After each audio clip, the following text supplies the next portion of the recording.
Welcome to the Shepherd's Pie, a slice of hope to raise faithful kids, where we focus on topics that impact young people today. I'm Amina Kolenc. I'm a father of 5 who served in the Air Force for 21 years. I'm now a law professor and a columnist for Practical Homeschooling magazine. I'm also the author of The Harwood Mysteries, an inspirational medieval fiction series for kids aged 10 and up. Here on the Shepherd's Pie, we want to inform, inspire, and help you to raise happy, healthy, faithful kids, whether you're an aunt or uncle, a parent, a youth leader, anyone. In today's episode, we get parenting advice from a licensed professional counselor. My guest is Dana Nygaard, who discusses how we can raise great kids by keeping our marriages strong and showing our spouse and children that they're worthy of pursuit. In the entertainment segment of the show, I'll review the middle grade novel Rosa Sola by Carmela Martino.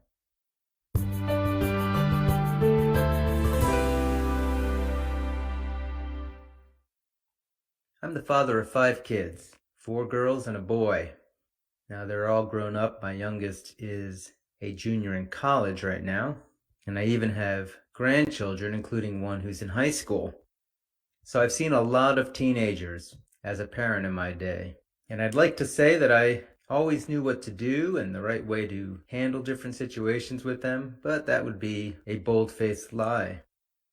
The reality is that parenting is tough, and it's not easy to know how to raise children properly, especially in today's world. Some of the issues that confront parents today include corporal punishment. When, if ever, is it appropriate to spank your kids? Boundaries. Wouldn't it be great to be the cool parent? Doesn't have to put limits on your kid? Or is there actually something to the idea of putting boundaries and limits on your kid to show them that you love them? And what role does marriage play in all of this? Does it matter if you and your spouse have a strong relationship? How does that impact your kid? And how can you build that relationship with your spouse to be a great model of a family and stability to your kids to help them to grow in a healthy, happy, faithful direction? Well, these are all topics that come up on our interview segment today when we speak with a licensed professional counselor, Dana Nygaard, not only about marriages and keeping your love alive with your spouse through date nights and a very cool book that Dana has written, but more importantly, how that impacts the decisions we make as parents in dealing with all the challenges of raising a teenager today.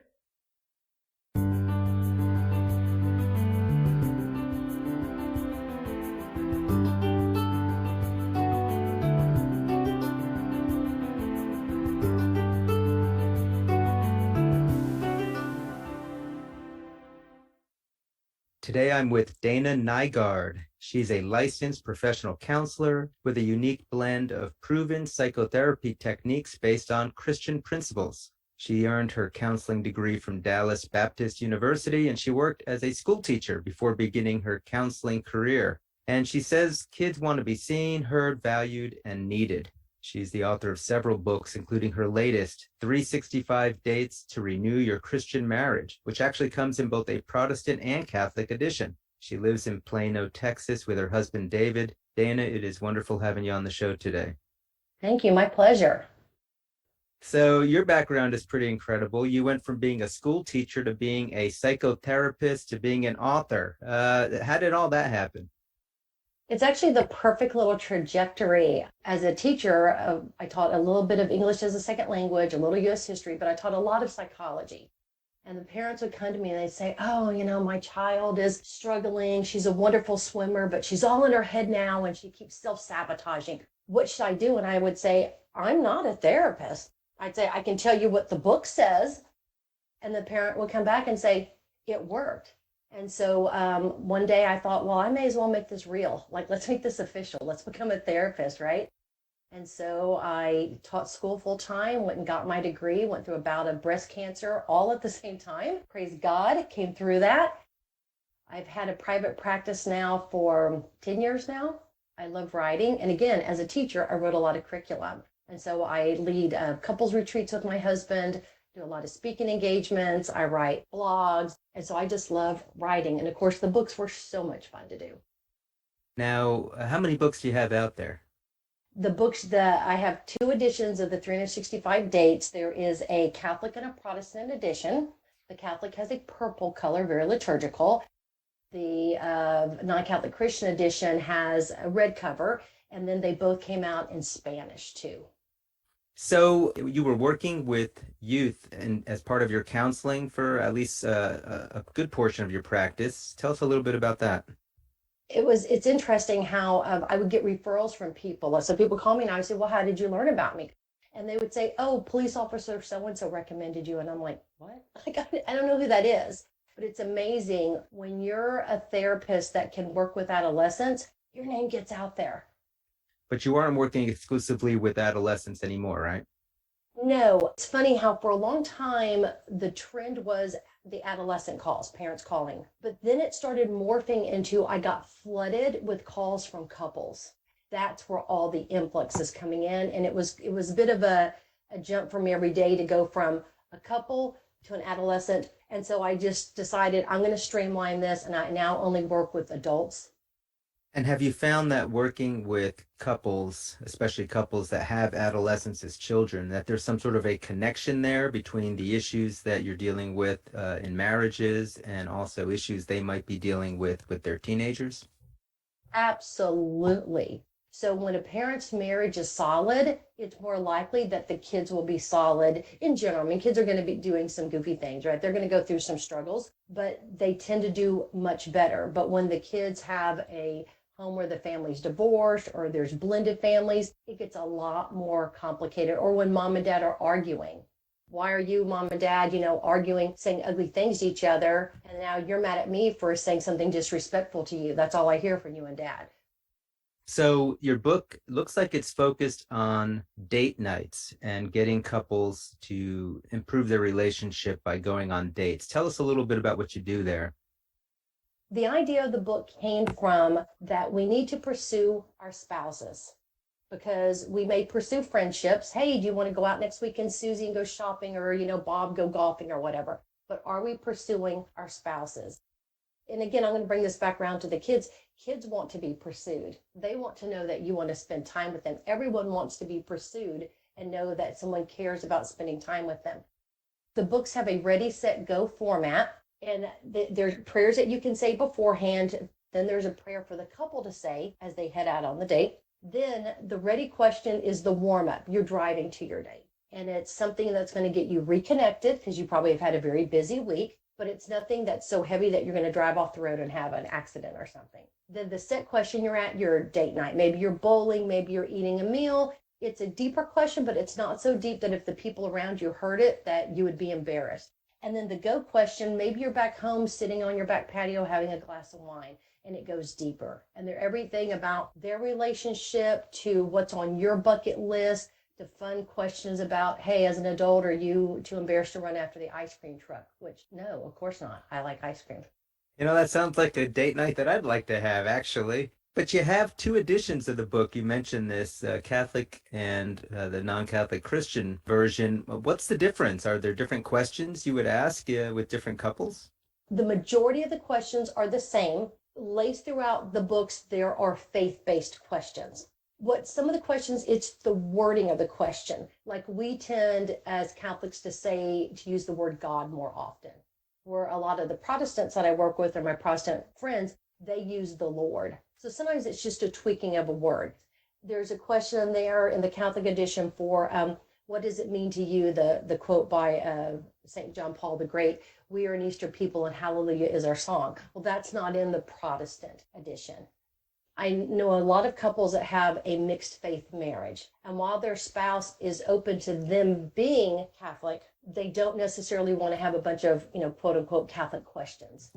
And something you said a minute ago about being pursued really struck a chord with me. And I guess I get it in the context of a romantic relationship. Of course, we all want to be pursued and to feel desired and all that kind of thing. But can you talk a little bit more with kids? What do you mean kids being pursued, and how should we pursue our kids?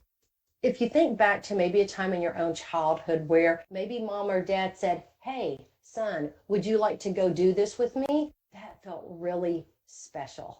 Instead of it just, you're here, you're in the periphery of my life. I feed you, but I really don't pay much attention to you. Kids need to know that they matter and that they're not invisible, because a lot of times kids feel invisible. And that's often why kids act out. They're desperate for attention. And I think when, I love when people have large families. Like, I love that. Like, you have 5 kids. Like, I think that's exciting, right? What I find sometimes when I work with parents of a teen, when I've done that in the past, is they don't spend alone time with a single child, but they need dates with their parents. Hey, it's this Saturday, it's your turn to go get ice cream with mom, because they need that individual alone time with their parents. It makes them feel so important and so valued. Now, you mentioned I am the father of 5, which means I've also been the father of 5 teenagers. And it strikes Yes. me that at some point, they are not as easy to communicate with. And I can imagine you having had some clients who wanted to pursue their teenagers, but the teenagers are giving them the cold shoulder or the rolled eyes or all of the vibes that they don't want to be pursued. How do parents handle that situation?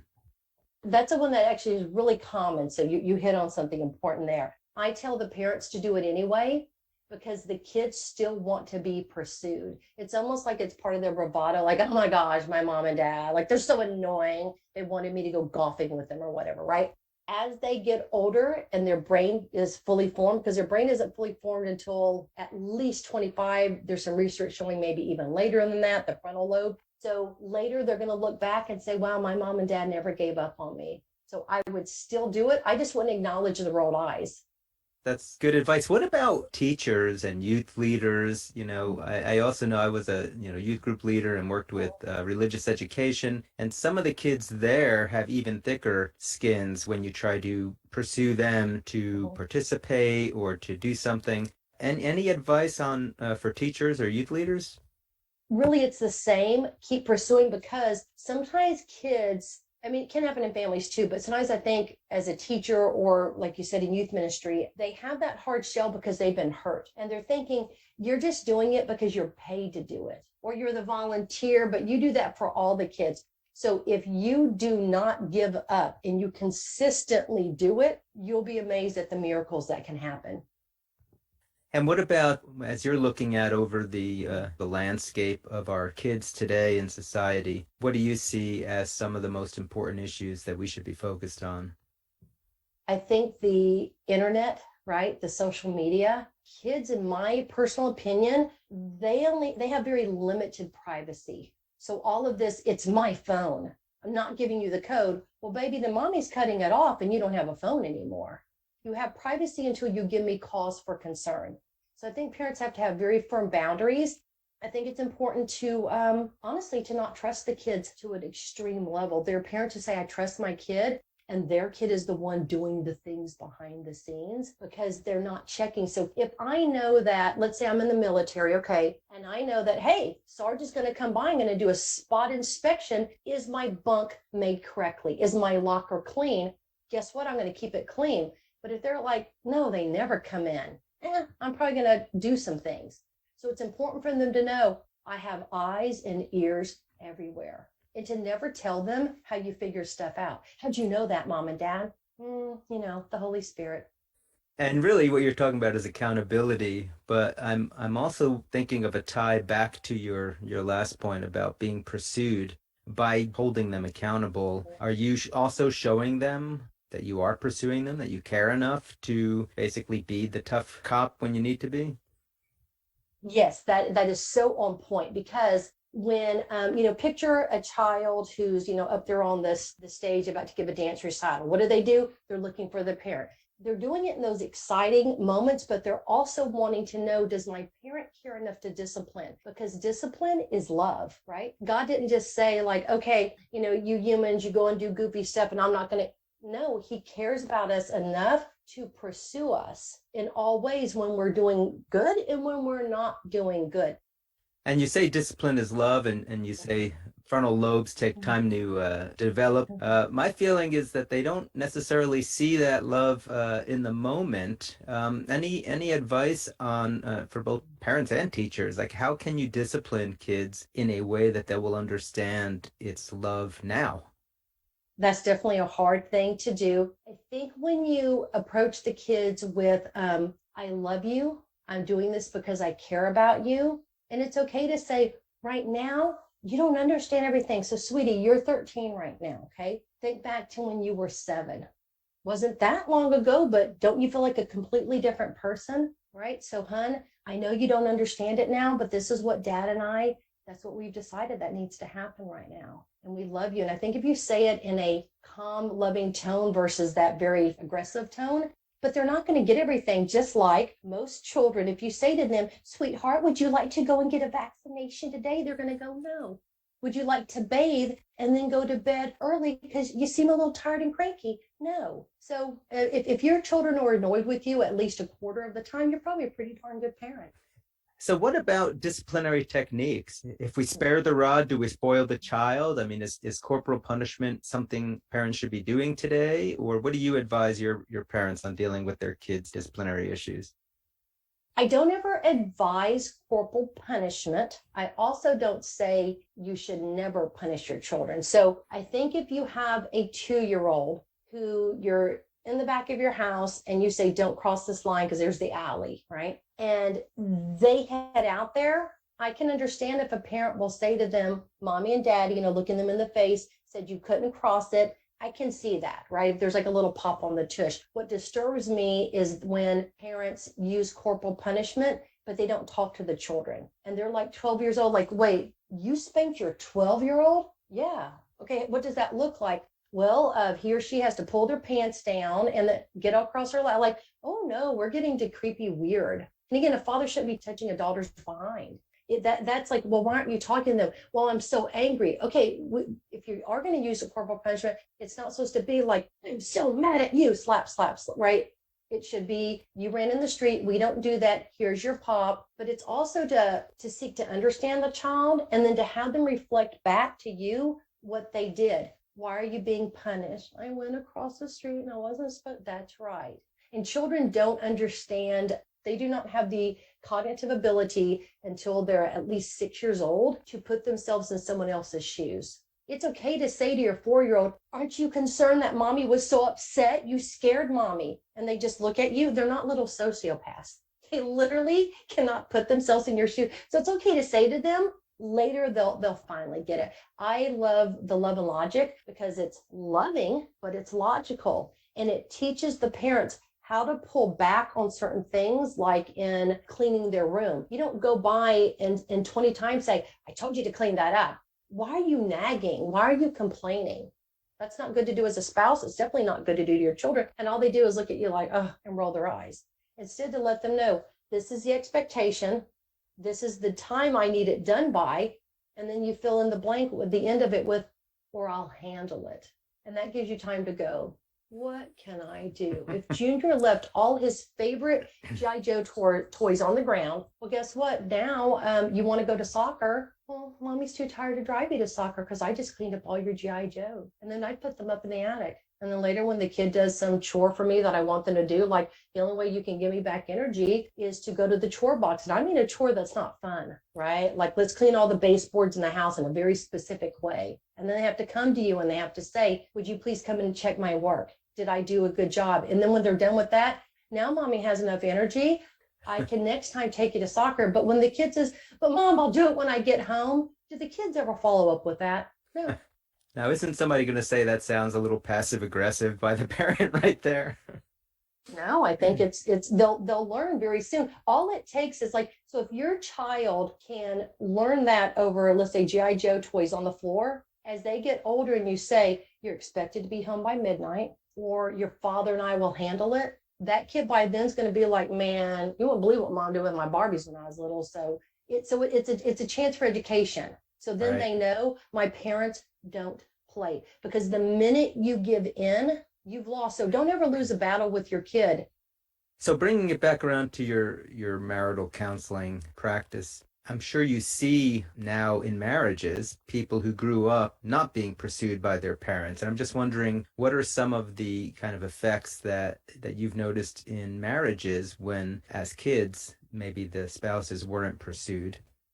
It will carry over. So it's interesting. There's research that shows that women choose a man based upon their father. So if dad is loving and kind towards mom, why would they accept less than that, right? But they will accept someone who doesn't pursue them, even in the dating relationship. And it's like, well, why were you okay with that then, but you're not now? Because at the time I thought I'm lucky to get a husband, or vice versa. So what happens is there's a lot of disengagement, a lot of loneliness. So one of the things that I do, that I think a lot of marriage therapists do during the first session, is tell me your story. How did you meet? Because what I'm hoping to see is them to look at each other and be like, I saw her across the quad and I thought, who's that girl? I had to meet her. And then, you want to hear the story, the excitement, not ask, well, what did you think about each other? I thought he was the most handsome man at the party, or he was goofy, but I really liked him. He made me smile a lot. You want to reconnect with that. I've had couples that it's crickets. They're just looking around the room like, well, what did you think then? Like, you may have a different opinion now. What did you think then? I really don't remember what I thought. Oh, how sad. What about for your men in the marriage? If they were not feeling pursued or loved as kids or teens, how does that manifest itself? It's interesting. Men feel as deeply as women do. We were made in the likeness and image of God. Like, they have emotion. So while on the surface, they may have this maybe more flat effect, or they may get more, a little bit more aggressive because they're wounded, right? They feel lonely. Yeah, I know a lot of men who feel very lonely, that their spouse won't even say, thank you for taking out the garbage. And I'll say, well, if I came to your house and I said, hey, I got it. We just had dinner. I know, but I got it. We take your garbage out. I know you're doing the dishes. What would you say to me? Well, I would thank you. Then why don't you thank your husband? It's his job. Well, I thank the lady who makes me a Subway sandwich, but that's her job. I still thank her. Thank you, ma'am. It's amazing how politeness and kindness and good manners goes a long way. And that's the beginning of pursuing your spouse, is by being warm and affirming to them. But yeah, men need it as much as women. And it sounds like your book will help to bring that out as couples, ask each other these questions on these dates. I actually need to get a copy of this book. It sounds like a really neat resource to have in a marriage. If folks are interested in getting your book, where should they go? Well, they can go to a couple places. They can either go to my website, Dana Nygaard, so DanaYngaard.com, or they can go to Amazon.com. It's also at Barnes & Noble. Wonderful. All right, so before we wrap up, any last minute words of advice for parents or teachers dealing with kids? Begin today. Even if you're thinking, oh my gosh, I wish I'd done some of these things years ago. Begin today and be consistent, and know that things get worse before they get better, because they're going to try to get the parent back to homeostasis, which is not doing these things. So your kids will complain. That's okay. Keep doing what you need to do as a parent. What other choice do you have, right? Yeah, no, this is such great advice. I really hope we get a chance to bring you back on the show again another time and talk more in these areas, because this is what people need to hear, I think, when they're dealing with their kids. So, Dana, thank you so much for being on the show with us today. I've really enjoyed it. Thank you. I'd love to come back. It's been an absolute blast for me. Thanks so much, Tony.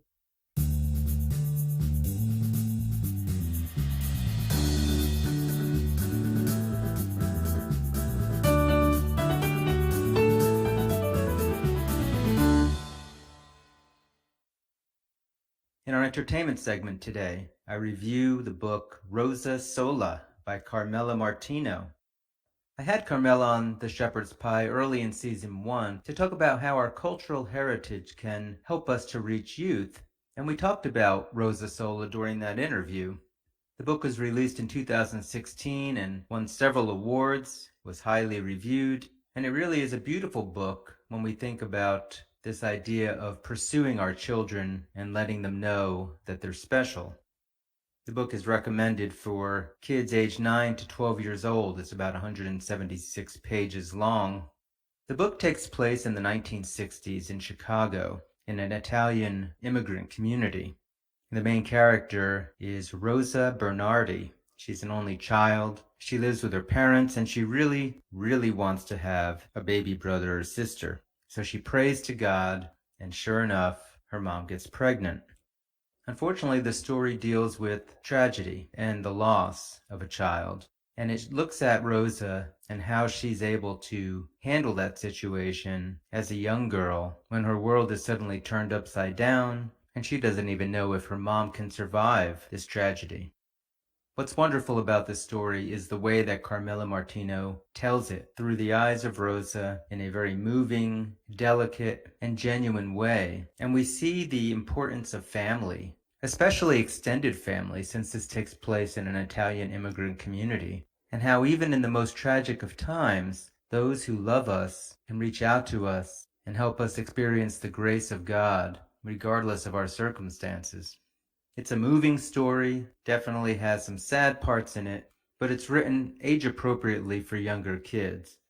Some other neat things about the book is that Carmela really draws on her Italian heritage and peppers the dialogue and the thinking of Rosa with some Italian terminology, the way this second-generation Italian-American would experience life back in the 1960s. The book also helps kids to understand that there are problems that will come to us in our families, but that faith and the love of our family will get us through the hardest times. And as Carmela told us during our interview earlier in the season, parts of the book are based on her own experiences as a child, and that really comes through in the honesty and truth that is told through this young girl's eyes.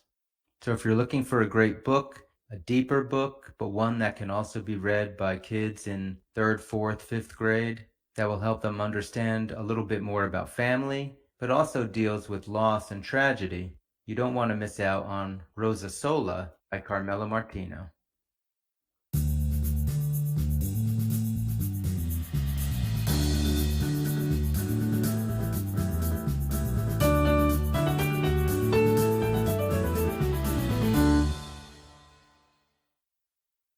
That's all the time we have for the show today. We spoke with Dana Nygaard, a licensed professional counselor, about various techniques to raise healthy kids and to keep our marriages strong. And I reviewed Carmela Martino's middle grade novel, Rosa Sola.